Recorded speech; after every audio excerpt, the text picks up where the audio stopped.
Les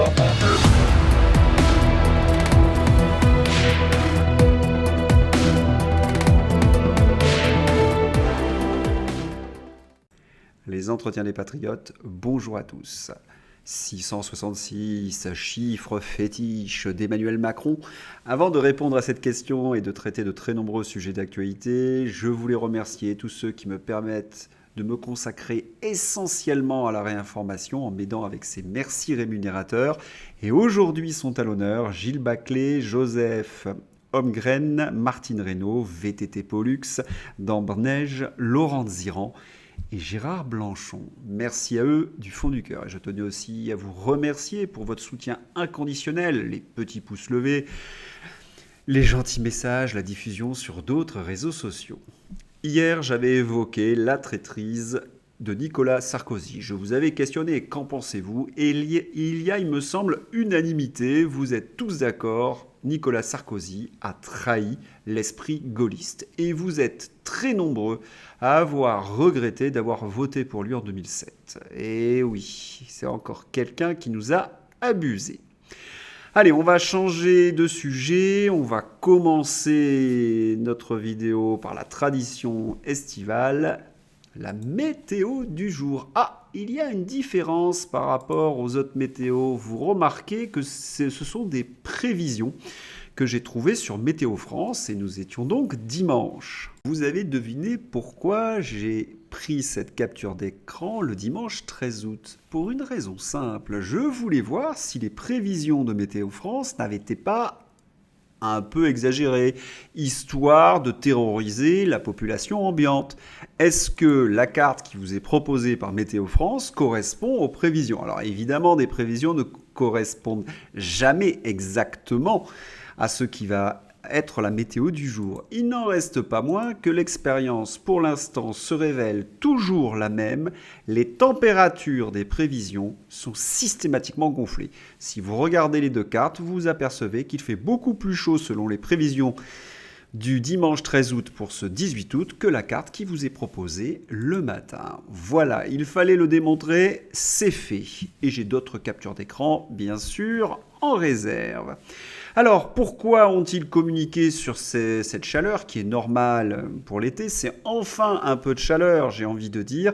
Eh bien, pour permettre au gouvernement de détourner l'attention et de nous parler d'une crise. Et donc, Elisabeth Borne va réunir ce jeudi une cellule interministérielle de crise. Ça serait intéressant qu'elle le fasse pour la délinquance, la faillite ou ces chiffres d'augmentation de crise cardiaque.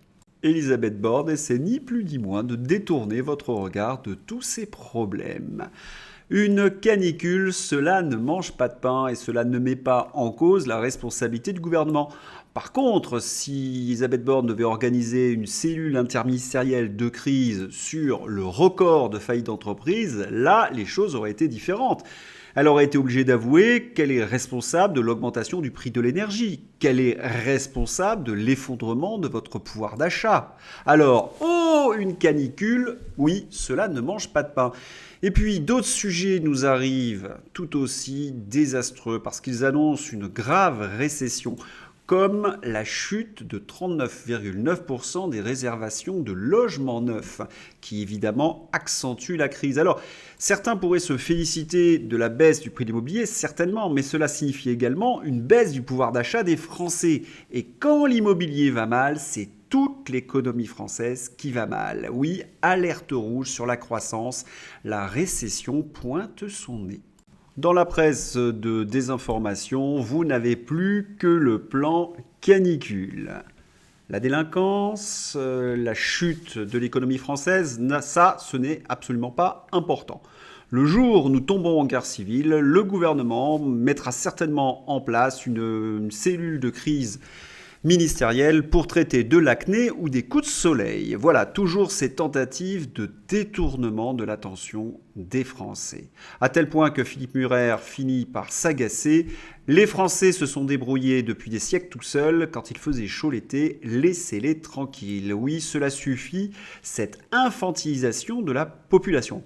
Surtout que dans cette cellule interministérielle de crise, qu'est-ce qui va sortir? Allez, on vous le donne en mille. Un numéro vert. Oui, on arrive à peine à y croire. C'était Emmanuel Macron, il y a un an, qui nous avait expliqué que cela servait à rien. Santé canicule, le gouvernement réactive le numéro vert. Canicule Info Service. Ce numéro vert va vous expliquer que lorsqu'il fait chaud, il faut boire ou qu'il faut se mettre à l'ombre. Tout l'été, ils ont communiqué sur la canicule, même quand il y avait des records de frais sur la France. Mais on a maintenant bien des explications. Non seulement cela permettait d'annoncer les mesures liberticides, passe carbone et autres, qui veulent mettre en place, mais également de détourner le regard des Français des vrais problèmes. Quoi ? Il y avait quelque chose d'assez curieux dans ce numéro canicule. Allez, on va regarder de nouveau. Ah oui, vous avez raison, de très nombreux 6. Le chiffre porte-bonheur d'Emmanuel Macron. Alors, certains se demandent qu'est-ce que cela signifie, tous ces chiffres. Je pense que vous êtes très nombreux à le savoir, mais on va quand même vérifier. Le nombre 666, c'est, selon la Bible et le Nouveau Testament, le nombre de la bête.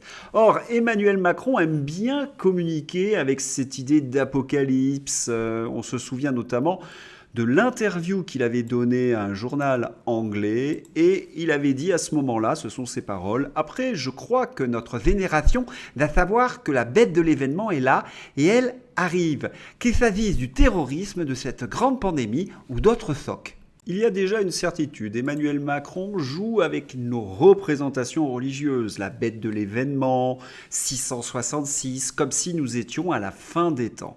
Il n'en reste pas moins que 666, c'est bien son chiffre fétiche, son chiffre porte-bonheur. Rappelons-nous, en 2017, c'est quand même assez étonnant, il gagne l'élection avec 66,06%. Le chiffre qu'il affectionne et qu'il met en scène systématiquement, notamment il y a quelques années, il y a 2 ans exactement, sur son scooter. Oui, alors vous regardez cette photo, Emmanuel Macron sur son scooter des mers, les Français se serrent la ceinture. Regardez bien le chiffre de l'immatriculation. Vous avez encore le chiffre porte-bonheur d'Emmanuel Macron, le chiffre de la bête de l'événement. Quant à la photographie, elle va avec le chiffre. Vous avez un scooter rouge, vous avez le gilet rouge, vous avez la lumière rouge. Nous n'avons pas un président de la République, on a l'impression de voir ni plus ni moins l'antéchrist. En tous les cas, sa version modernisée sur scooter des mers. Alors attention, aujourd'hui, je ne parle pas de religion, je parle de communication. Comment Emmanuel Macron manipule nos représentations pour nous mettre dans une certaine forme d'angoisse. Par contre, sur la notion d'antéchrist, si cela vous intéresse, allez consulter les travaux de Bertrand Scholler qui mènent une réflexion très pointue sur le sujet. J'étais donc en train de dire qu'Emmanuel Macron joue sur nos représentations. Il crée une situation d'angoisse en permanence.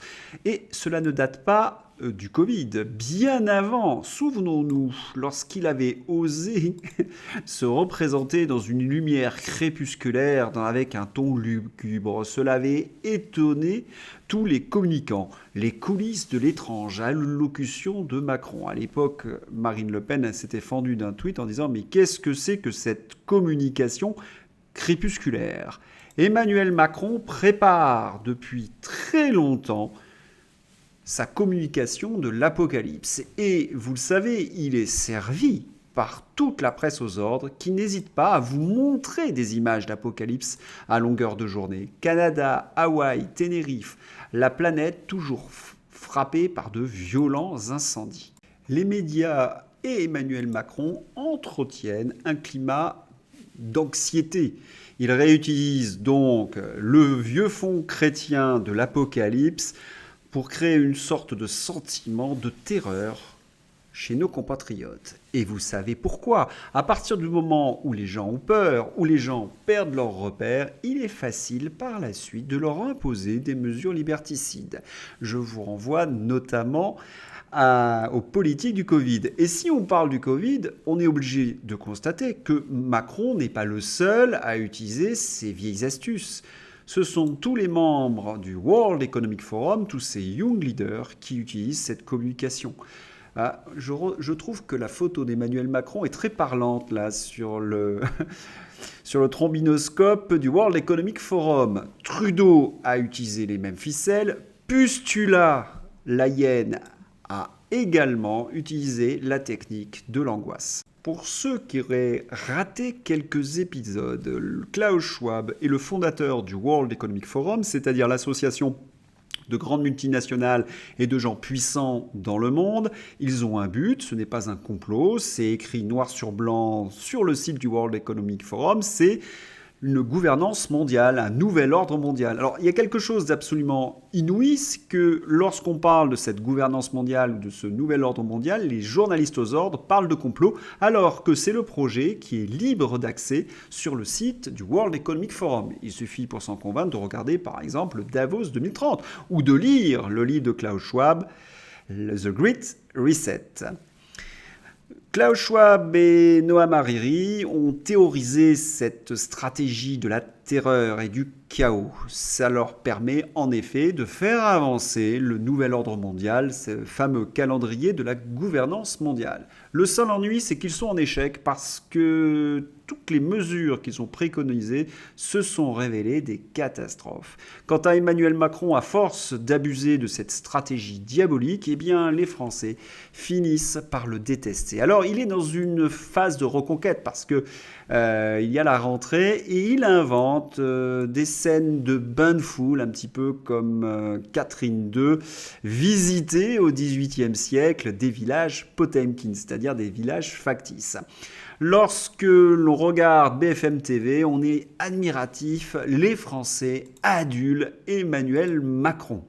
Je me suis un petit peu amusé avec ce tweet, mais enfin, l'électeur d'Emmanuel Macron, est-ce qu'il fréquente les salons sadomasochistes? Parce qu'on a l'impression d'être dans 3615 Code Domina.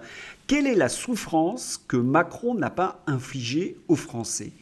Il a enfermé les Français pendant 2 ans. Il leur a tordu le bras pour qu'ils aillent essayer un produit expérimental. Emmanuel Macron a fait en sorte d'effondrer le pouvoir d'achat des Français. Il y a de l'inflation. Emmanuel Macron détruit le tissu industriel de la France, avec toutes les conséquences qui va avec. Il leur faut quoi de plus à ces électeurs d'Emmanuel Macron pour ouvrir les yeux? Bon, il y a la deuxième solution que j'ai présentée, c'est peut-être des QI, peut-être à 2 chiffres ou à 1 chiffre. Mais lorsqu'on regarde la photo de près, on est quand même rassuré, il n'y avait pas tant de monde que cela. Non, quand on prend la photographie sous un autre angle, on s'aperçoit qu'il n'y a que 2-3 rangs. C'est juste un cadrage du journaliste. Autrement dit, encore une fois, la presse aux ordres est complice d'Emmanuel Macron. Et vous vous doutez bien que tous ces Français ont été sélectionnés rigoureusement par le service d'ordre. À chaque fois qu'on a essayé de savoir qui étaient ces Français qui allaient au devant d'Emmanuel Macron, on a eu à chaque fois la même réponse. Je me rappelle d'un entretien d'Emmanuel Macron avec des Français. Eh bien, tous ceux qui s'adressaient à Emmanuel Macron avaient leur carte à l'AREM. Alors, ces électeurs l'AREM, eh bien, c'est bien 36-15 dominants. Allez-y, monsieur le Président, fouettez-nous, on aime ça, encore plus de souffrance, encore plus de misère. Oui, on aime ça, on aime ça, on aime ça. Oui, c'est bien l'électeur d'Emmanuel Macron. Emmanuel Macron avait nommé Pape Ndiaye à l'éducation nationale. Quel était le but? Accélérer le calendrier LGB+, l'LGTB dans nos écoles. Nous avons une vidéo d'un monsieur qui nous explique quel est le projet LGBT. Il faut absolument l'écouter. Vous allez donc dans ma description afficher plus et sous le titre de ma rubrique, vous avez le tweet. Nous l'avons souvent dénoncé sur les réseaux sociaux, mais nous étions accusés de pique-pendre. Là, les choses sont très claires. Quant à certains Français, ils en ont assez de subir la délinquance. C'est nos amis corses. Ils manifestent contre les dealers. Il n'y a pas eu d'émeute dans les banlieues en Corse. La particularité des Corses, c'est qu'ici, la paix quotidienne n'est pas assurée par les dealers, mais par le peuple lui-même. Ainsi, vous proposons-nous, plutôt que de franciser la Corse, de nous aider à corsiser la France. Cette proposition de Nicolas Battini est très séduisante. Qu'est-ce qu'il nous dit, Nicolas Battini? Eh bien, qu'il faut retrouver notre souveraineté en matière de justice et de police. Nous subissons les dictates de l'Union européenne, nous subissons les dictates du World Economic Forum, nous subissons les dictates de la CEDH. Eh bien, il faut retrouver notre souveraineté. Et que font les patriotes corses? Eh bien, lorsqu'ils ont ce type de problème, ils n'hésitent pas à manifester. Quand des agents municipaux sont menacés par des dealers à Ajaccio, des centaines de Corses viennent demander des comptes aux dealers devant leur immeuble. Mieux vaut un peuple déterminé qu'un Darmanin. Oui, je pense que nos amis corses nous ont montré le chemin. Allez, nous allons maintenant ouvrir la page Russie-Ukraine. Alors, ce ne sera pas LCU, ça sera le Figaro. Alors, nous assistons à un changement de narratif qui annonce évidemment ce que je vous dis depuis des semaines. Regardons l'article du Figaro. Vladimir Poutine prépare les esprits à une guerre longue contre l'Occident. Est-ce que c'est vraiment Vladimir Poutine? C'est un bel exercice de propagande que se livre le Figaro, mais qui est, à mon avis, important. En effet, c'est bien l'Occident qui fournit de l'aide matérielle, financière et militaire à Kiev. Stoltenberg nous avait expliqué plus d'une fois que si on arrêtait de livrer ce matériel, eh bien la guerre serait perdue pour Kiev. Donc qui fait perdurer la guerre? D'autant plus que l'Ukraine affirme en dessous, peu importe le temps que cela prendra, mais ils veulent libérer tout leur territoire. Mais ces articles du Figaro sont très intéressants parce qu'ils annoncent un changement de narratif. Ils sont en train de préparer les esprits justement à des négociations et certainement des cessions de territoire. Dans l'éditorial du Figaro, Le bel été de Poutine, on vous explique que Poutine a gagné militairement, que Poutine a gagné plus ou moins économiquement et que son peuple est derrière lui. Tandis que dans le camp d'en face, eh bien, ça se passe très mal. Zelensky, le satrape atlantiste de l'entité de Kiev, Volodymyr Zelensky, supprime les législatives qui devaient avoir lieu en octobre. La loi martiale et la mobilisation sont prolongées jusqu'au 15 novembre. Toute forme d'opposition est déjà proscrite depuis plus d'un an. Et nous avons eu un sondage montrant que les Ukrainiens commencent à plus de 94% à s'inquiéter de la corruption dans leur pays.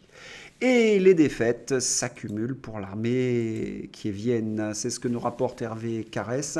Les forces russes, dans leur progression vers la rivière Oskol, sont arrivées devant Petropavlovka, une localité où se situe le point d'appui de la défense orientale extérieure de Kupiansk. Alors évidemment, la paix n'arrivera pas du jour au lendemain, c'est un processus long, il y a des négociations, il y a toujours des combats sur le terrain, mais on commence à préparer les esprits à la sortie de ce conflit. J'en veux pour preuve cette consultation du Figaro. L'Ukraine doit-elle concéder des territoires à la Russie pour obtenir la paix, comme le suggère Nicolas Sarkozy? Je vous renvoie à mon numéro d'hier. Eh bien, non pour 56%, mais déjà 43% des Français sont prêts à négocier. Les forces sont en train de s'équilibrer. Et petit à petit, on va glisser évidemment à une majorité de Français qui voudront absolument avoir la paix. En tous les cas, l'addition de cette guerre inutile coûtera très très cher aux Français. Allez, on va terminer cette vidéo par une jolie image, une image d'éducation. Éduque ton fils pour qu'il devienne un gentleman, éduque ta fille pour qu'elle n'accepte rien d'autre que ça. Voilà, c'était des principes que nous donnaient nos grands-parents. Il faudrait peut-être les remettre à l'ordre du jour. Je vous souhaite un excellent week-end. Au revoir.